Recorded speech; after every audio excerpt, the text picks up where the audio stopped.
Halo teman pemilih, selamat datang di podcast KPU Kota Sukabumi, ruang diskusi yang membahas terkait dengan kepemiluan tata kelola pemilu di Kota Sukabumi. Teman pemilih, berjumpa lagi dengan saya hari ini. Tentunya hari ini kita akan berdiskusi terkait dengan tema yang sangat relevan, yaitu kolaborasi mitra strategis dalam penguatan partisipasi. Dan tentunya juga hari ini saya tidak sendiri, sudah di tengah-tengah kita hadir narasumber yang sungguh luar biasa cantik ini di Kota Sukabumi, dan juga nanti akan berbincang-bincang dengan beliau tidak lain nanti tidak bukan siapa lagi kalau bukan Ketua Bawaslu Kota Sukabumi, Ibu Yasti Yustiasi SIP MKesos. Apa kabarnya Bu hari ini? Alhamdulillah baik. Alhamdulillah baik. Terima kasih Bu sudah menyempatkan hadir di podcastnya KPU Kota Sukabumi. Walaupun kita tahu walau di luar tahapan, sebetulnya kita sama-sama tahu KPU dan Bawaslu hari ini juga sedang melakukan kegiatan yang pastinya tidak hanya berdiam diri saja. Kalau di KPU itu ada namanya pendidikan pemilih berkelanjutan dan juga daftar pemilih berkelanjutan. Ya, di Bawaslu juga mungkin nanti bisa di-spill nih bagaimana kinerjanya, kolaborasinya dengan KPU. Namun sebelum itu mungkin boleh diceritakan Bu, bagaimana biar teman pemilih mengenal siapa nih sosok Ibu Yasti ini, bagaimana bisa ada di Bawaslu, perjalanan karirnya dulu seperti apa sih Bu? Boleh dijelaskan sedikit mungkin Bu? Baik, terima kasih. Halo teman pemilih semuanya, saya Yasti Yustiasi. Hari ini menjabat sebagai Ketua Bawaslu Kota Sukabumi. Perjalanan karir di dalam penyelenggara pemilu, saya basicnya adalah dosen dan peneliti. Dulu pernah menjadi peneliti di beberapa tempat di Puskamuda Visip UI, nanganin beberapa riset tentang kepemudaan, ada juga tentang politik. Nah, pasca itu kemudian menjadi dosen. Lanjut lagi ketika ada rekrutmen Bawaslu, saya mendaftar di Bawaslu Kota Sukabumi tahun 2018. Saat itu saya menjadi pengampu divisi hukum penanganan pelanggaran dan penyelesaian sengketa. Nah, di periode pertama ini adalah periode kedua saya di penyelenggara pemilu, dan kali ini sebagai Ketua Bawaslu Kota Sukabumi. Tentunya bukan sharing ini ya, tapi ini sharing pengalaman buat aja. Buat motivasi gitu Bu, kan. teman pemilih nanti. Iya, buat teman-teman pemilih. Pengen nih jadi penyelenggara pemilu misalnya, usianya harus 30 tahun dulu karena untuk menjadi Bawaslu gitu kan. Karena memang persyaratan usianya, kecuali misalnya di PTPS itu lebih 17 tahun, 20 tahun gitu kan. Pemilih pemula bisa berarti kalau itu Bu ya? Bisa. Yang 17 tahun itu nanti kalau misalnya dibuka, tapi kalau di awal itu biasa 20 tahun dulu. Karena pengalaman juga kematangan emosional juga diperlukan. Betul. Mungkin ya.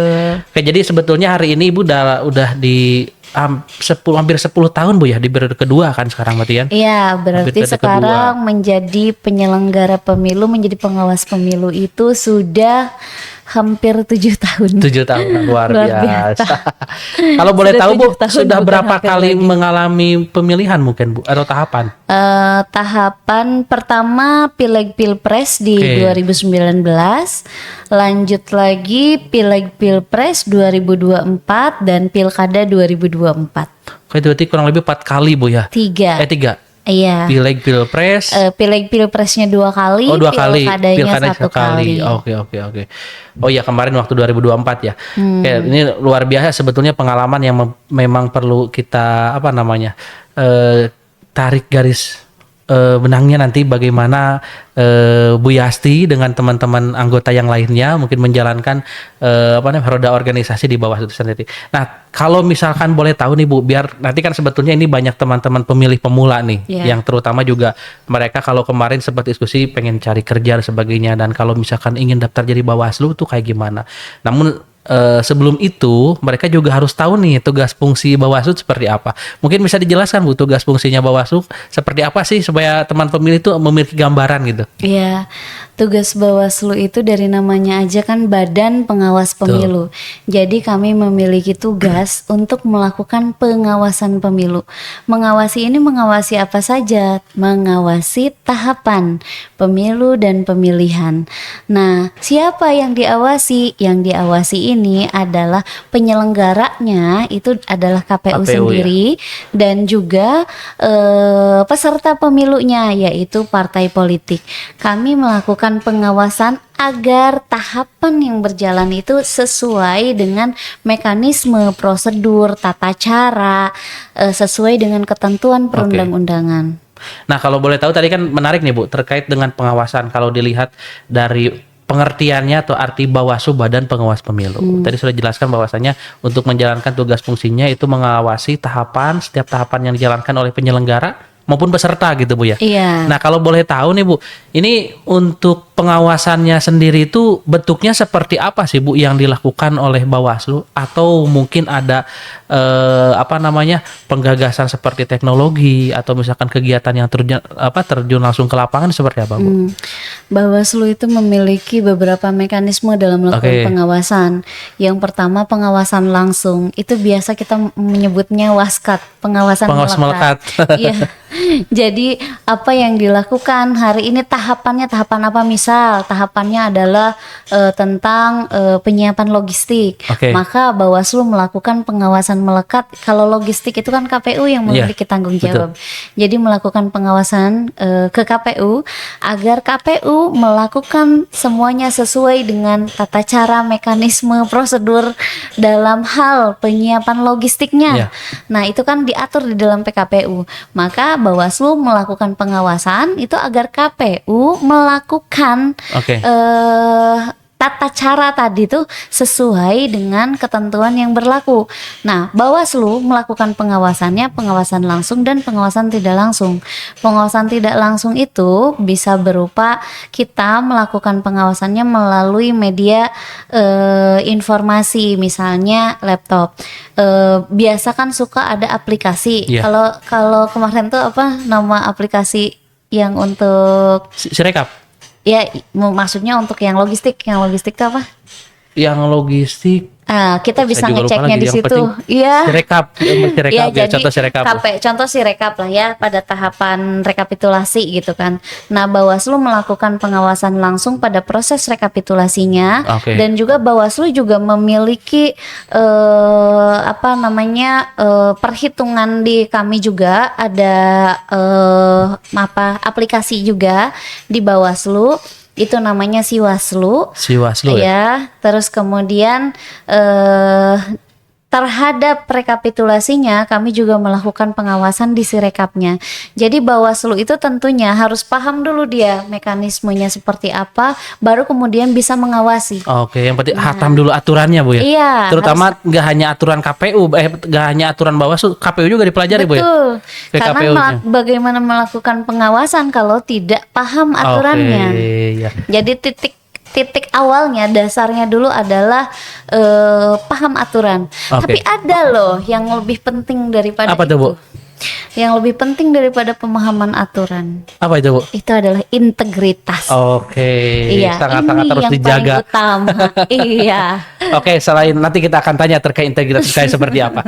Nah, ini menarik sebetulnya Bu terkait dengan pengawasan. Tadi yang saya tanggap bahwasanya pengawasan itu kan dalam tahapan Bu ya. Dalam tahapan. Nah, kalau misalkan hari ini itu kan sudah selesai tahapan. Tahapan apa yang dilaksanakan oleh penyelenggara pemilu khususnya KPU. Nah, ini jadi pertanyaan yang lumrah atau banyak di masyarakat. Ini kerjanya Bawaslu apa sih kalau di luar tahapan gitu kan? Apakah tetap mengawasi apa yang dikerjakan KPU atau memang hari ini ada inovasi lain? Seperti apa, Bu?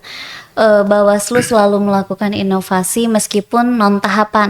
Hari ini adalah non tahapan kami menyebutnya, tapi persiapan yang perlu diingat oleh teman-teman pemilih bahwa pemilu ataupun pemilihan bukanlah seremonial 1 tahun sekali, tetapi di dalam 1 tahun, di dalam 5 tahun sekali itu kita datang mencoblos.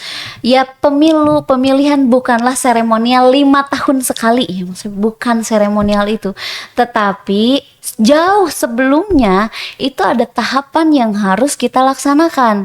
Apa saja? Ya contoh sekarang, memang pemilunya berarti mungkin 4 tahun lagi ya. Iya. 4 tahun lagi, 4 tahunan lah. Lantas apa yang dilakukan? Oh, kita melakukan pengawasan PDPB. Jadi kan Oke. KPU melakukan pleno setiap triwulan itu untuk membahas PDPB, dan Bawaslu melakukan pengawasan terhadap angkanya, Oke. terus betul tidak jumlahnya berdasarkan data yang ada, MSTMS-nya memenuhi syarat dan tidak memenuhi syaratnya. Misal ada yang meninggal, namanya data kependudukan, Iya. itu pasti dinamis. Oke, jadi teman pemilih tadi perlu diingat ya bahwasanya ketika di luar tahapan hari ini pencoblosan itu memang dalam 5 tahun 1 hari sebetulnya itu, Iya. tapi di luar dari 1 hari itu sangat sangat panjang sekali Iya. untuk tahapannya. Salah satunya hari ini yang dikerjakan oleh KPU bersama-sama Bawaslu adalah tadi PDPB, pemutahiran data pemilih. Ini efeknya sangat besar karena kenapa? Nanti terkait dengan anggaran, logistik gitu Iya, kan, biar betul. surat suara sebagainya. Jadi hari ini kegiatan KPU dengan Bawaslu adalah sedang melakukan Bawaslu mengawasi PDPB yang dilakukan oleh KPU, mungkin seperti itu Bu Iya. ya. Pemutahiran data pemilih. Kenapa ini menjadi penting? Karena untuk menjadikan pemilu yang berdemokratis, berkualitas dan bermartabat, Iya. dibutuhkan right vote. Oke. Siapa yang memilih itu harus betul. Dari mulai penghitungan berapa jumlah pemilihnya itu harus benar, PDPB-nya harus benar, nanti di DPT-nya juga harus benar. Semuanya tuh harus benar. Kalau misalnya kalau misalnya tidak benar, Ya. misalnya nanti proses pemilunya juga gimana kita bisa? Acak-acakan ya. Iya, right vote-nya itu gak akan ada. Oke. Jadi menarik nih sebetulnya. Jadi teman-teman perlu diingat kembali ketika memang tadi Bawaslu di luar tahapannya itu salah satunya adalah kolaborasi dengan KPU untuk pemutaran data pemilih. Nah, kemudian yang jadi pertanyaannya Bu, tadi kan mengawasi tahapan dan non tahapan juga sama-sama diawasi, penyelenggara maupun peserta. Ya. Nah, kalau peserta pemilu kan kita tahu sendiri, misalkan ketika tahapan itu adanya kampanye, itu kan pasti terjun langsung maupun KPU atau Bawaslu. Nah, yang jadi pertanyaan ini adalah di luar tahapan, apakah Bawaslu hari ini tetap masih mengawasi peserta pemilu dalam tanda kutip partai politik misalkan hari ini, ataukah mungkin seperti apa Bu? Iya, jadi di dalam izin saya karena lupa SE-nya nomor berapa ya ini. Boleh Bu. Jadi meskipun tahapannya usai, tetapi kita itu tetap harus melakukan pengawasan pemutakhiran data partai politik Oke. secara berkelanjutan melalui sistem informasi partai politik. Kenapa ini bahkan Bawaslu Republik Indonesia mengeluarkan surat edaran nomor Iya. 41 tahun 2025 tentang hal ini. Karena memang kita tidak ingin nanti ketika verifikasi Perpol itu banyak sekali yang namanya, kalau bahasa Sundanya tuh tulis tonggong ya. Nah, banyak Peserta sekali bodong ya? iya Anggota anggota partai politik yang memang ditulis tonggong gitu Iya. kan, yang dia tidak mengetahui bahwa dia adalah Oke. partai politik. Nah, kemudian ini surat edaran dari Bawaslu RI, perintah untuk kami itu menjawab bahwa tidak boleh loh gitu kan dilakukan semena-mena menuliskan nama orang lain masuk di partai politik. Kenapa begitu? Karena bagi yang mau menjadi penyelenggara pemilu, mau daftar Nggak PTPS, bisa. KPPS gitu kan, itu nggak bisa karena akan kita cek melalui nicknya. Oke, jadi menarik nih. Jadi partai politik, kalau tadi kan berbicara KPU diawasi Bawaslu. Nah sekarang partai politik sendiri itu dilakukan pengawasan oleh Bawaslu, salah satunya di luar non tahapan itu berarti terkait dengan keanggotaan partai politik. Keanggotaan partai Ini politik. sebetulnya Bu jadi keresahan banyak masyarakat. KPU itu banyak menerima laporan. Ya. Ketika mereka waktu kemarin mau mendaftarkan CPNS, maupun misalkan ASN, badan ad hoc datang yang ke sini, mereka yang banyak yang tidak tahu namanya. Ketika dicek di sipol tiba-tiba kok saya jadi anggota partai Mangga, anggota partai Jeruk misalkan gitu. Nah, kalau misalkan ini Bu, pemutahiran itu kan dilakukan oleh partai politik. Kalau misalkan untuk pengecekan itu berkalanya, misalkan kalau di DPB kan per 3 bulan, ataukah mungkin Bawaslu seperti apa Bu? Nah, di Bawaslu kita melakukan pengecekan. Ini kan baru keluar surat edarannya. Iya. Jadi memang dilakukan pengecekan langsung melalui SIPOL, Sistem Informasi Partai Politiknya. Kemudian kita melakukan pengawasannya itu berjangka. Berjangka selama tahapan ini, maka kita lakukan pengawasan terlebih dahulu. Nah, selain itu juga tadi ada yang kelewat sedikit, ada uji petik juga. Uji petik gimana tuh? Ya, uji petik itu yang terhadap PDPB yang tadi. Ya, nah kan itu ada data keluar MSTMS. Nah, kami melakukan uji petik terhadap data tersebut, misal ada anomali data. Anomali data misal ada masyarakat yang usianya sudah di atas 100 tahun tapi masih dinyatakan hidup gitu kan. Nah, maka dilakukan langsung turun ke lapangan untuk mengecek apakah memang betul ada. Iya, memang betul masih ada ataukah memang sudah tiada. Jadi banyak kasus mungkin Bu ya. Jadi orangnya sudah meninggal tetapi di DPT masih hidup, masih ada. Betul. Itu kejadiannya banyak Bu. Banyak. Nah, ini penting juga teman pemilih ketika memang ada hal-hal yang memang berkaitan dengan saudaranya atau siapapun itu ketika sudah meninggal, makanya harus dilaporkan mungkin Bu ya. Dilaporkan untuk kenapa? Efeknya sangat besar, salah satunya adalah untuk pemilu maupun pemilihan gitu kan. Nah, menarik nih Bu, ketika memang tadi berbicara ada orang yang meninggal, ada orang atau misalkan masih hidup, tapi dia kejadiannya pernah tuh di berita dimeninggalkan. Ada juga orang yang misalkan sudah meninggal tapi masih hidup. Nah, yang jadi pertanyaan nih dari Bawaslu hasil pengawasan itu, apakah ada tindak lanjut misalkan seperti ditegurkah atau bersuratkah untuk mereka yang memang melakukan itu supaya kedepannya efek dominonya jerak bagi yang lain gitu? Ada tentunya. Kita kan di dalam sebelum melakukan pleno PDPB bersama dengan KPU itu kan kita melakukan rapat dengan instansi lain. Nah, itu di situ ada kependudukan, terus ada. Nah, Bawaslu juga sedang merancang itu dengan dinas PU ya, pemakaman itu kan di situ. Kita ingin ketika ada yang meninggal itu kita punya datanya. Bahwa karena kan masyarakat itu jarang sekali yang mau ngurus akta kematian. Nah, apalagi misalnya ada sangkutannya gitu. Nah, masyarakat itu enggan sekali akan hilang haknya mungkin untuk ngurus hal tersebut. Nah, makanya di sini Bawaslu melakukan inovasi dengan kita bekerja sama dengan Disduk Capil dan juga dengan Dinas Taman Pemakaman Umum itu kan. Agar ketika ada yang meninggal itu bisa memberikan data ke kita. Nah, kalau misalkan nih seandainya Bu ada nih masyarakat, misalkan orang tuanya contoh meninggal, tetapi si anak-anaknya tidak melaporkan nih untuk tidak membuat akta kematian itu. Nah, dari sisi Bawaslu sendiri ada nggak hukuman atau peringatan gitu untuk pemilih yang memang keluarganya tidak melaporkan bahwasanya ada yang meninggal gitu? Tidak ada ya? Tidak ada hukuman. Jadi yang tetap menghimbau kami menghimbau agar dilaporkan dan bahkan ya kita juga siap bantu kalau misalnya memang dibutuhkan bantuan gitu. Dan Bawaslu juga biasanya buka posko di kantornya Bu ya, untuk pelaporan Bawaslu itu ada posko di kantor juga terhadap laporan tersebut. Jadi perlu dicatat ya teman pemilih, tidak hanya di KPU, di Bawaslu juga ketika memang ada yang meninggal ingin melaporkannya nanti bisa dibantu. Karena kenapa? Per 3 bulan kita selalu berkumpul Bawaslu, KPU dengan dinas terkait, terutama di Dukcapil. Rapat koordinasi namanya itu untuk membahas terkait pemutahiran data pemilih tadi ya, pemilih pemula maupun pemilih yang sudah meninggal. Gitu ya. Nah, kemudian ini Bu, tadi balik lagi ke partai politik atau peserta pemilu. Tadi kan pengawasan yang dilakukan itu adalah pemutahiran data anggota partainya. Iya. gitu ya. Nah, kalau misalkan hari ini teman pemilih ternyata pas dicek lagi di Sipol masih ada namanya di sana dan mereka ternyata datang ke Bawaslu melaporkan. Nah, itu kalau misalkan dari segi pandang Bawaslu sendiri itu gimana Bu untuk menindaklanjutinya mungkin?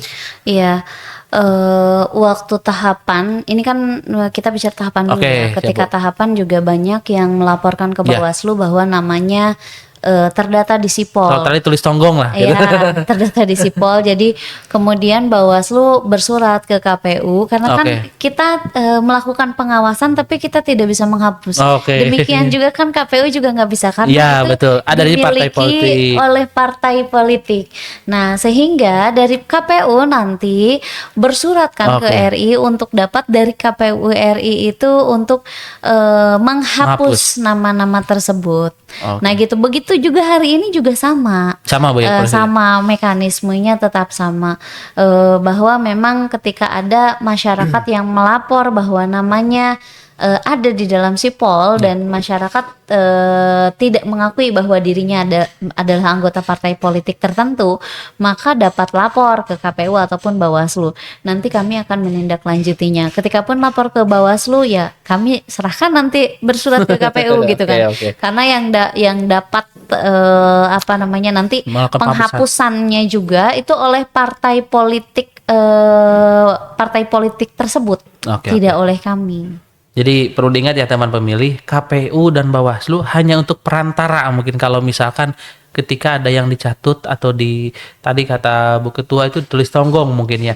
Jadi teman pemilih harus rajin-rajinlah melihat di Sipolnya. Iya. Dicek dari sekarang, dimasukkan nicknya apakah saya terdaftar atau tidak. Kalau memang betul-betul terdaftar dan memang itu menyatakan daftar ya nggak jadi masalah. Ini kasusnya kebanyakan yang memang mereka tidak tahu menahu tiba-tiba jadi anggota partai politik. Nah gitu. Itu perlu teman-teman tindak lanjuti. Silahkan juga nanti dicek di masing-masing gadgetnya supaya bisa melihat keanggotaannya atau tidak. Gitu. Nah kemudian gini Bu, terkait dengan kegiatan KPU dan Bawaslu ini sebetulnya tidak dua lembaga yang tidak bisa dipisahkan gitu. Nah, adakah mungkin kolaborasi dari mulai tahapan sampai saat ini yang memang dijalin terus kerjasamanya dengan Bawaslu dan KPU itu seperti apa Bu? Selain tadi DPB gitu.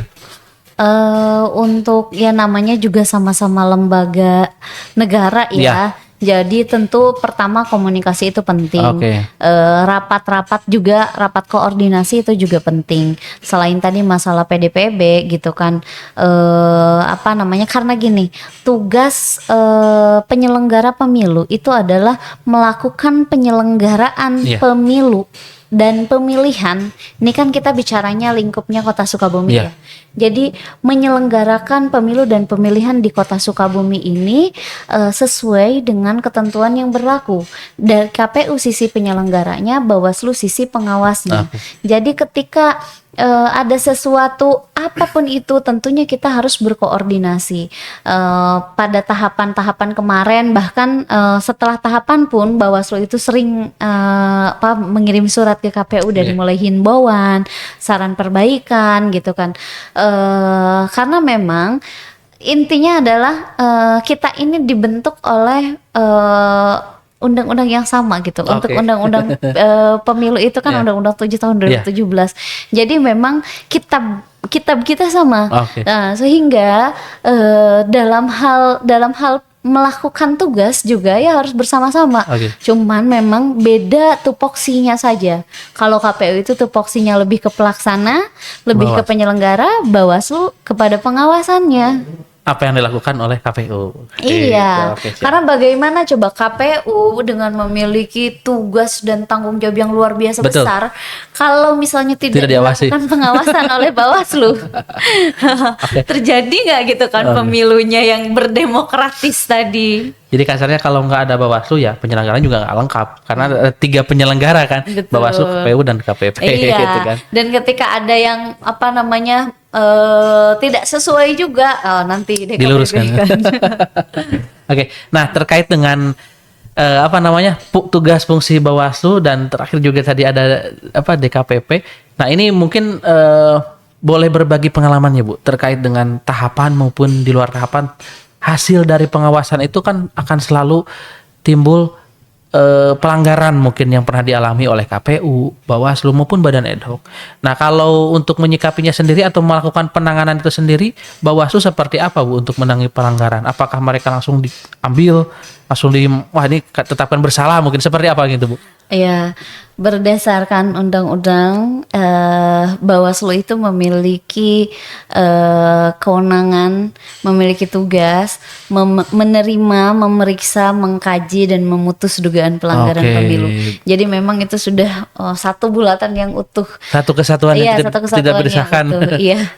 Jadi selama proses pemilu itu agak lupa ya kalau jumlah pelanggarannya berapa, tapi nanti teman-teman pemilih bisa ngecek sendiri di Bawaslu Kota Sukabumi berapa pelanggaran yang kami terima, dugaan pelanggaran. Di mana itu Bu kalau betul? Di website Bu? Di website, websitenya Bawaslu atau di media sosial Bawaslu juga ada kok. Jumlah-jumlah pelanggaran ya? Jumlah-jumlah pelanggaran. Yang ditindaklanjuti, yang udah diputuskan ada di situ semua Bu? Ada semua.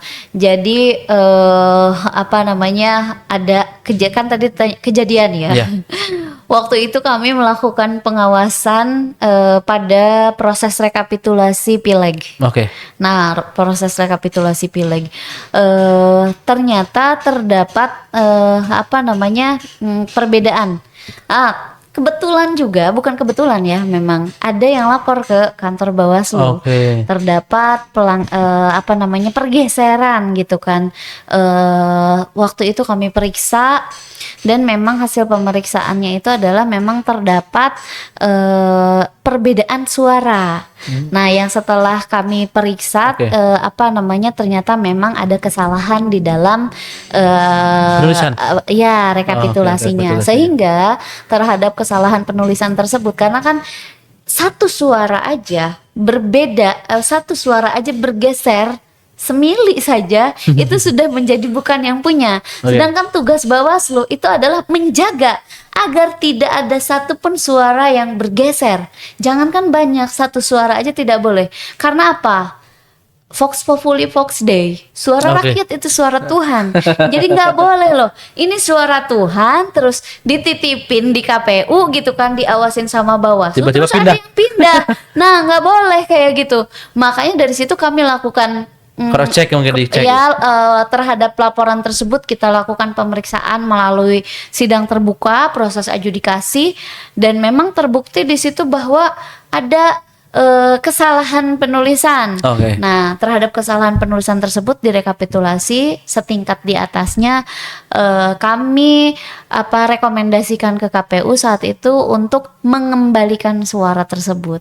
Nah, jadi memang pada proses itu luar biasa, tiap hari kantor Bawaslu di demo.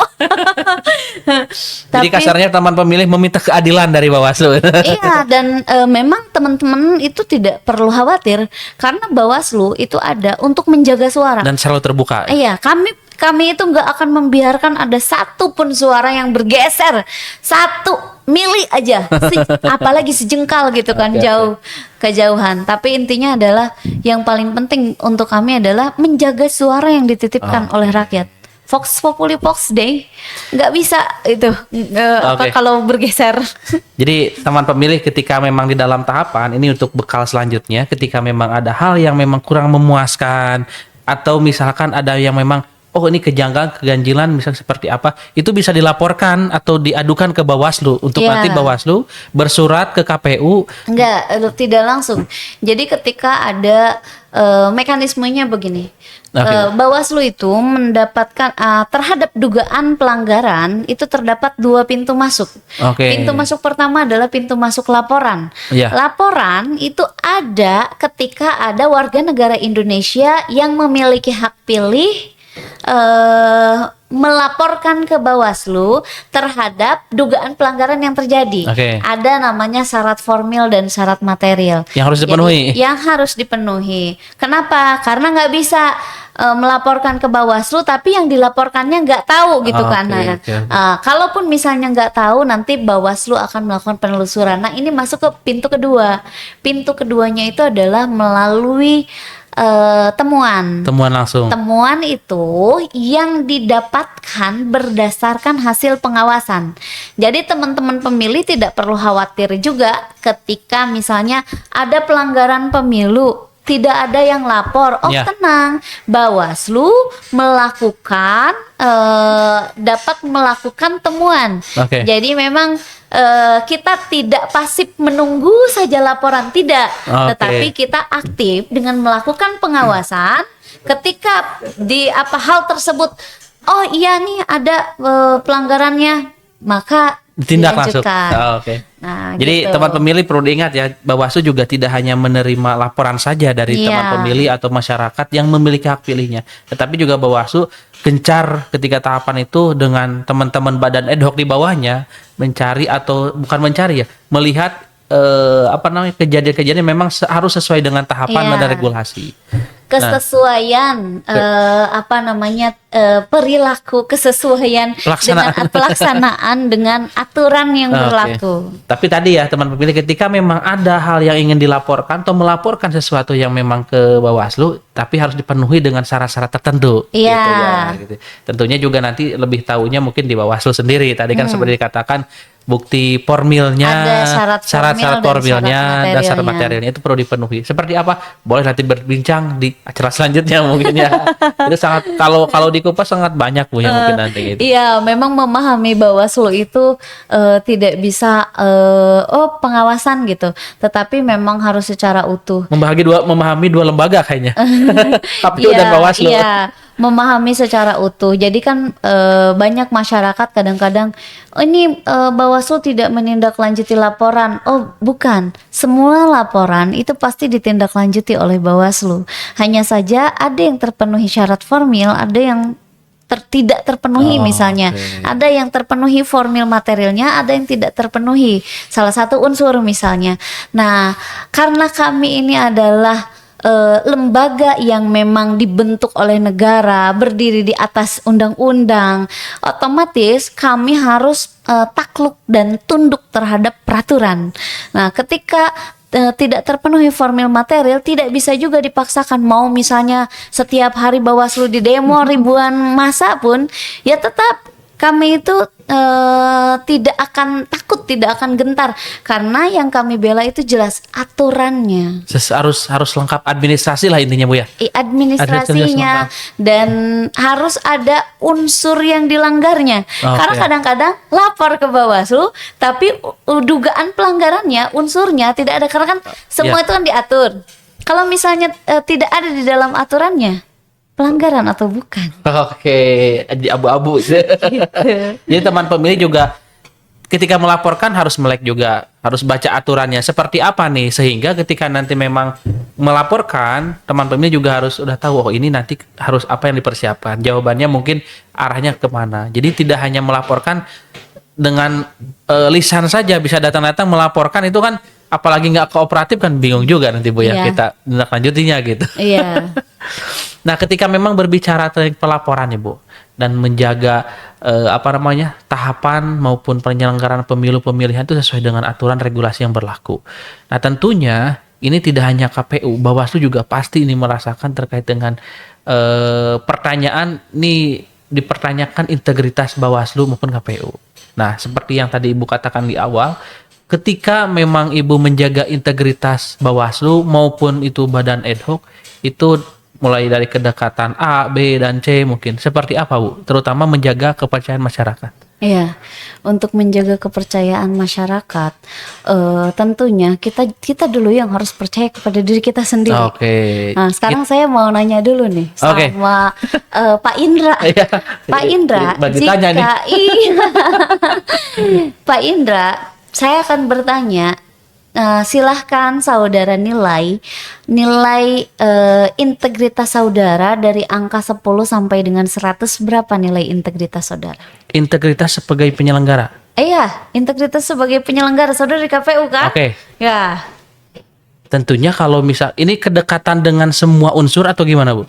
Yang saudara Oke. anggap aja, integritas saudara berapa nilai? Karena saya sebagai penyelenggara pemilu dan juga saya hari ini sudah mengaplikasikan seperti itu, saya bisa nyatakan 100% integritas. Luar biasa.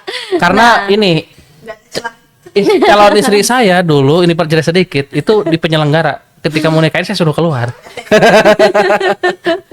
Karena beda lembaga dulu. Oh iya iya iya.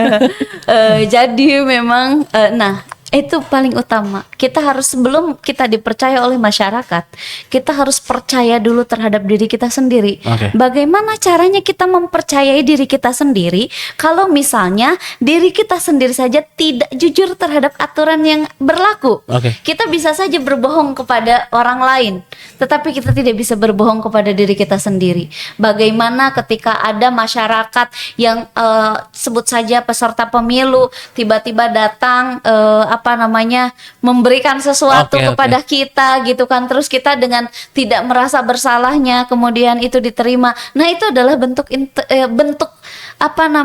tidak berintegritas gitu. Ya, oke. Tapi yang berintegritas itu adalah bahwa jelas di dalam Perda KPP tidak boleh menerima apapun. Oke. Nah, jadi waktu tahapan pilkada kemarin, Iya. ada yang mau ngasih saya tolak angin. Iya, tolak angin waktu itu. Salah satu tim pasangan calon, karena katanya musim hujan dan kami takut ibu ketua masuk angin, jadi angin. kami mau ngasih tolak angin katanya. Oh, saya tolak itu langsung stop, saya bilang. Bukan karena tolak angin ya, Bu? Bukan. Tidak boleh menerima apapun Oke. dari peserta pemilu, kan itu sudah jelas aturannya hitam di atas Iya. putih. Itu nggak abu-abu lagi. Saya bilang stop. Saudara, mohon untuk kita saling menghormati, karena penyelenggara pemilu tidak boleh menerima apapun dari peserta pemilu. Oke, Itu betul, tolak angin loh. Nah, itu tolak angin loh. Itu saja tidak boleh. Kenapa? Apalagi yang gede. Karena saya tidak ingin, kami ya gitu kan, penyelenggara itu tentunya tidak ingin ada, oh iya dia itu kemarin baik gitu kan karena ngasih saya tolak angin, maka dalam kebijakan saya menjadi begini. Nggak mau, karena prinsip kami di Bawaslu adalah equality before the law, semuanya sama di mata hukum. Jadi kenapa kemudian kita memberikan senyum juga sama kepada seluruh partai politik, ketika kepada partai nanas senyumnya itu 1 senti, maka kepada partai pepaya juga harus 1 senti. Nggak bisa ke yang lain berbeda. Ke partai anggur itu terlihat gigi misalnya, kepada partai mangga juga harus sama. Harus sama ya. Terlihat gigi. Itu dari sisi senyum saja, apalagi dari sisi yang lainnya. Artinya adalah pijakan kita terhadap integritas itu adalah menyamakan seluruh peserta pemilu, sama semuanya di mata hukum, sama semuanya di mata Undang-Undang Oke. 7 2017 gitu kan, di dalam PKPU semua mekanismenya. Nggak bisa kan sekarang KPU terhadap partai mangga, karena ini adalah partai penguasa, maka yang seharusnya dihadirkan secara langsung maka dapat dilakukan melalui video call. Oke. Kan nggak bisa kan? Nah, ini karena misalnya ini adalah partai penguasa, atau misalnya ini adalah ketua partainya teman saya, maka maka boleh video call. Oke. Nggak boleh, karena aturan tetaplah aturan. Oke, siap. Itu teman pemilih. Jadi pada intinya tadi ketika berbicara masalah integritas, hal terkecil sebelum ke aturan yang besar, memberikan senyum saja itu harus sama adilnya dengan yang lain, tidak boleh dibeda-bedakan, apalagi terkait dengan aturan. Maka dari itu, karena tadi seperti yang dikatakan oleh Ibu Ketua, semua di mata hukum itu sama, tidak ada yang dibeda-bedakan. Terutama juga ini yang diaplikasikan oleh Bawaslu untuk menjaga integritas. Nah, lalu Bu, ketika memang mungkin ada strategi-strategi khusus supaya menjaga integritas Bawaslu atau badan ad hoc yang di bawahnya itu seperti apa, Bu? Saking banyak, mungkin banyak kemarin ya di Kota Sukabumi yang memang Ibu tanganin atau Ibu pegang di bawah Bawaslu itu kan ada di kecamatan, di kelurahan, itu seperti apa, Bu? Untuk mereka betul-betul terjaga integritasnya. Ya, pertama, agar menjaga integritas semua tentu kita harus memberikan contoh dulu. Oke, tadi yang dari sendiri itu ya. Oke. Dari diri kita sendiri dulu, berikan teladan terlebih dahulu. Karena kan ilmu yang baik adalah dengan memberikan contoh yang baik. Oke. Jadi learning by doing By ya. Semuanya juga harus by doing dulu. Nah itu kemudian Bawaslu Kota Sukabumi juga memberikan pelatihan-pelatihan Oke. kepada ad hoc untuk menjaga integritasnya. Kami menghadirkan narsum-narsum dari DKPP gitu kan.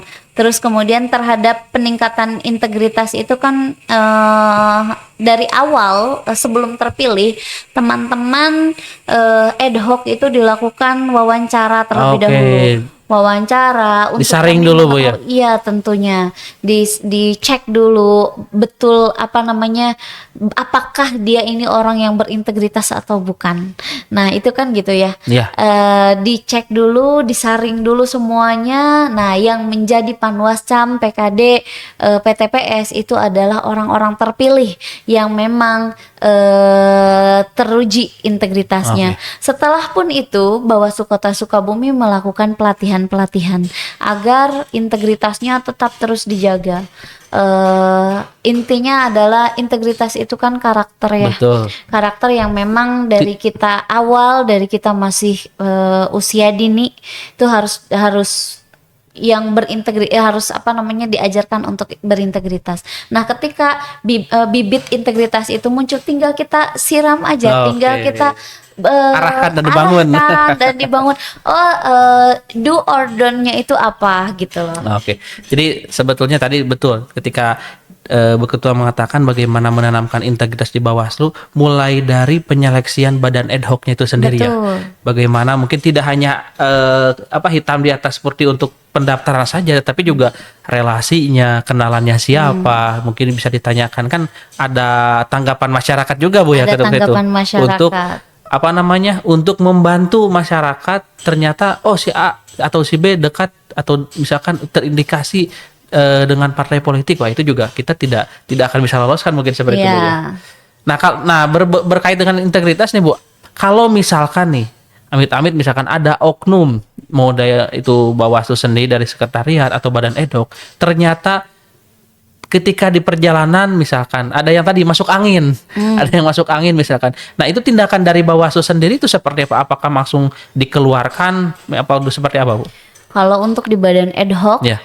saya itu kan ada aturannya ya. Ya. Untuk di badan ad hoc itu saya sampai apa namanya, setiap kali kita pelatihan itu saya Ya. sampaikan bahwa siapapun yang melakukan cawe-cawe terhadap partai Oke. politik hari ini juga saya Tegas. bisa keluarkan. Iya, cuman kita memiliki mekanisme, yaitu ada di Perbawaslu 5 tentang pembinaan. Tetapi tentunya pembinaan itu adalah berupa administrasi, bukan etik. Oke. Ketika etik itu akan kami lakukan pemeriksaan, dan ketika terbukti penyelenggara ad hoc tersebut cawe-cawe terhadap dalam menjalankan tugasnya, itu saya sudah pastikan out. Dan itu tidak bisa daftar lagi nanti. Tidak bisa karena Sudah itu tercoreng jelas. namanya. Iya. Tercoreng dan terekam di Bawaslu. Bisa mungkin daftar lagi tapi tidak akan diluluskan. Oke. Karena memiliki track record Iya. yang buruk. Nah, ini penting teman-teman. Jadi sekali kita membuat kesalahan hal yang fatal terkait dengan integritas di penyelenggaraan pemilu maupun dimanapun itu di Bawaslu KPU, maka akan selalu terekam dan tercatat. Betul. Itu makanya kalau memang betul-betul ingin di penyelenggaraan, ingin berkarir di penyelenggara, teman-teman harus betul-betul menjaga integritas. Seperti itu ya, begitu. Iya. Oke, luar biasa nih. Jadi semakin menarik nih. Luar biasa ketika memang ada pelanggaran, tadi ada penanganan. Nah, lalu gini, Bu. Kan kalau di KPU ini ada namanya peningkatan partisipasi masyarakat. Tetapi kalau memang di aturan itu kan yang menjadi agen sosialisasi itu tidak hanya KPU. Bawaslu juga termasuk, partai politik juga termasuk. Nah, adakah mungkin kegiatan atau inovasi yang lain? Kalau tadi kan seperti bentuk pelatihan, apakah di Bawaslu juga ada misalkan pelatihan-pelatihan lain untuk meningkatkan angka partisipasi pemilih? Ada dong. Ada. Apa itu, Bu? Jadi di Bawaslu itu punya inovasi yang pertama adalah P2P, pelatihan partisipatif pemilu. Oke. Jadi memang kita merekrut teman-teman yang aktif di organisasi. Ya. Kenapa yang aktif di organisasi? Karena agar dia bisa menjadi penyambung menjadi influencer lah gitu kan bagi teman-teman di organisasinya. Itu P2P namanya. Kemarin sudah dilakukan dan sebanyak tahun ini, Bu? Baru bulan ini. Oke, jadi di luar tahapan juga ada ya? Ada, karena itu memang program wajib kita P2P ini itu sebanyak 37 orang yang lolos P2P di bulan November tahun, Bu, ini. Itu 37 tuh. Enggak, itu sebetulnya 40 tapi 3 orang tidak lolos. Oke. Yang lolos itu 37 orang. Kami melakukan P2P itu 1 tahun sekali kalau yang untuk yang sekarang baru 1 tahun sekali karena memang proses harus menunggu juga dari provinsi. Nah, dari sana. itu kalau untuk yang P2P. Hanya saja ini program anggaran unggulan banget ya Bawaslu Kota Sukabumi itu adalah Saka Adiasta Pemilu. Apa itu, Bu? Jadi Saka Adiasta Pemilu itu adalah satuan karya di dalam gerakan pramuka, tetapi di dalam Adiasta Pemilu. Adiasta Pemilu itu adalah pengawasan pemilu. Nah, jadi teman-teman pramuka, penegak dan pandega bisa bergabung di Saka Adiasta Pemilu. Bawaslu Kota Sukabumi melakukan rekrutmen itu per 3 bulan sekali atau 4 bulan sekali, dan itu dalam 1 kali rekrutmen kemarin ada 30 orang. Jadi memang dalam 1 tahun berarti kita 120 orang atau 150 orang. Itu mereka diseleksi, Bu? Diseleksi. Iya. Jadi teman-teman pramuka, jadi kan teman-teman yang di penegak yang aktif di pramuka, penegak pandega, baik itu yang sudah berusia 17 atau belum, tetapi dia sudah penegak. Sudah penegak itu kan dari usia 16 ya. Sudah penegak apalagi sudah pandega gitu kan, bisa mendaftarkan diri menjadi Saka Adiasta Pemilu. Pelatihannya setiap hari Sabtu dan Minggu, kemudian pengukuhan nanti setelah 1 bulan itu dilakukan pengukuhan di kantor Bawaslu Kota Sukabumi. Luar biasa. Jadi ada 2 program tadi. Ada 2 program. P2P itu untuk masyarakat umum yang tergabung di organisasi. Karena mungkin untuk melanjutkan kecakapan berbicaranya, relasi mungkin bisa bisa disalurkan mereka ya untuk menjadi pengawas-pengawas. Yang kedua adalah Saka Adiasta Pemilu. Ya, itu khusus anak-anak pramuka, khusus anak pramuka. Kita juga untuk P2P ini sedang melakukan ingin menambah jam tayang ya. Kalau Saka Adiasta itu kan sudah dalam 1 tahun itu rekrutmen bisa sampai 3 kali rekrutmen, sehingga 3 kali 4 kali bahkan kalau misalnya sedang kemarin kan kita kan selalu tutup nih pendaftaran 30 masuk gitu kan. Nah, terus kemudian masih ada yang mau kita tutup. Kenapa? Karena memang kita tidak bisa menerima terlalu banyak. Ya, biar teman-temannya itu bisa fokus kepada materi-materi kita. Kalau terlalu banyak, terlalu penuh, tidak efektif juga efektif. kan. Iya, betul. Nah, sehingga 1 kelasnya itu kita batas sampai dengan 30 orang saja. Nah, 30 itu misalnya sudah full, maka tunggu lagi 4 bulan lagi kita lakukan lagi rekrutmen. Jadi betul-betul menekankan kualitas, Bu. Iya, kualitas. Karena kita sangat sadar bahwa kualitas demokrasi di seluruh negeri ini gitu, terkhusus di Kota Sukabumi itu adalah harus ada partisipasi masyarakat.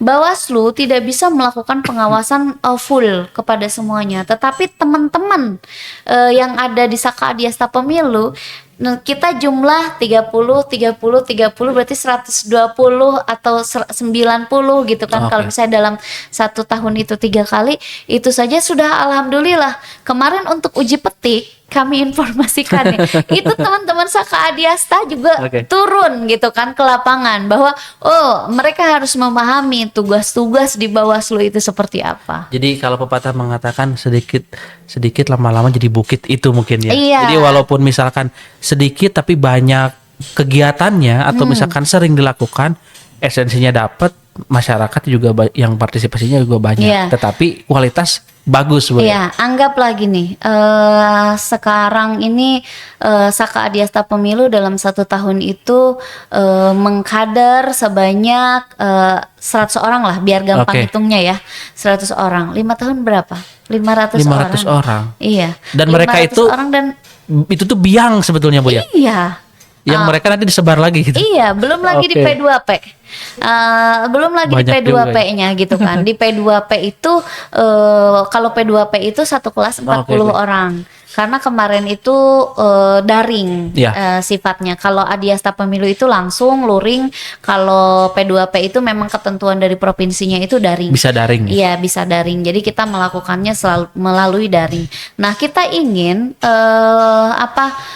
kualitas demokrasi di Kota Sukabumi ini meningkat melalui pemahaman dari Oke. masyarakatnya.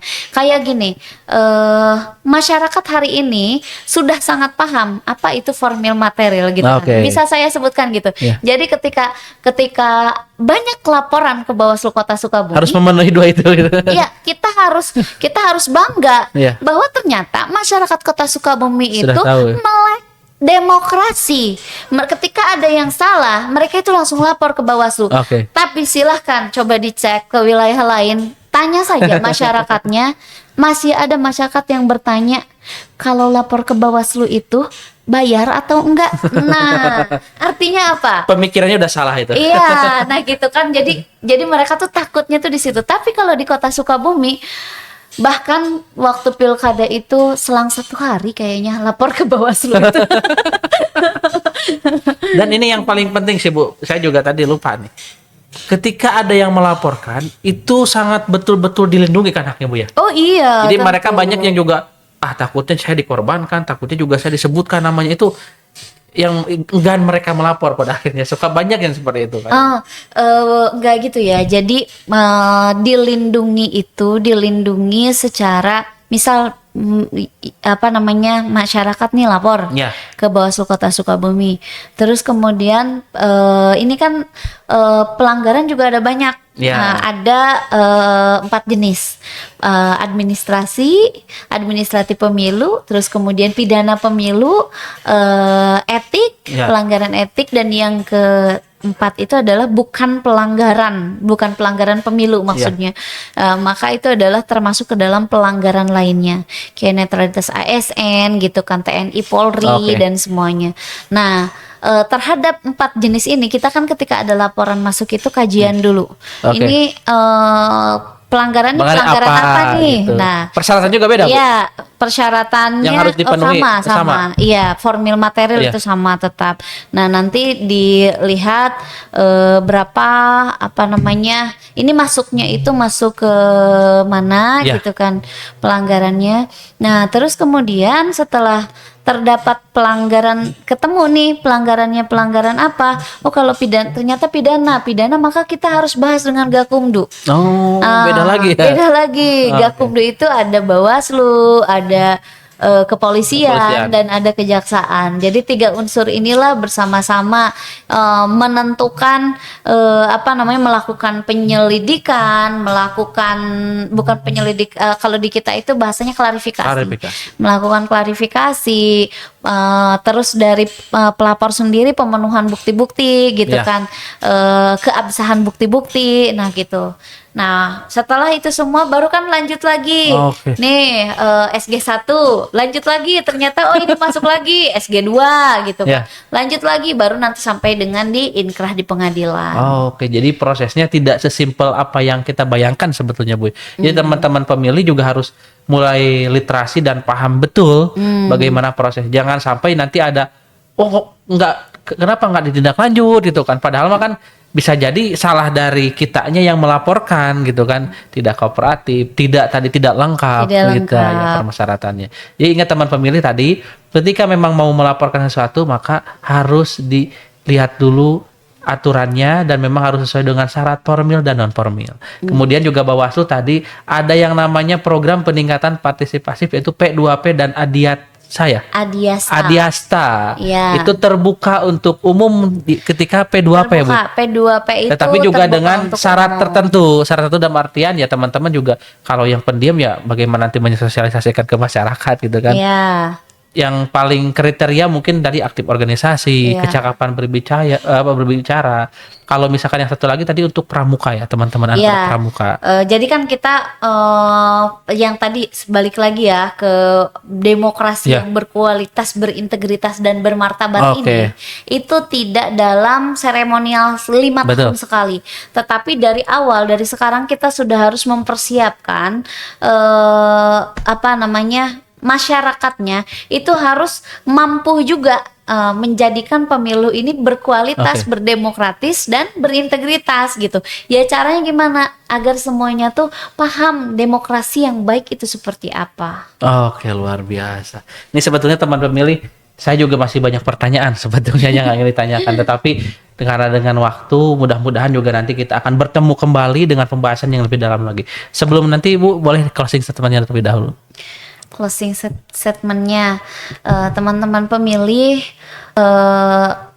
pemahaman bahwa menjadi penyelenggara pemilu itu tentunya equality before the law itu adalah yang utama, dan jangan pernah sekali-sekali kita keluar dari yang namanya integritas tadi. Karena apa? Yang kita jaga itu adalah suara masyarakat, dan Suara suara Tuhan. masyarakat itu adalah suara Tuhan. Vox Populi, Vox Dei. Jadi jangan bermain-main dengan itu gitu kan.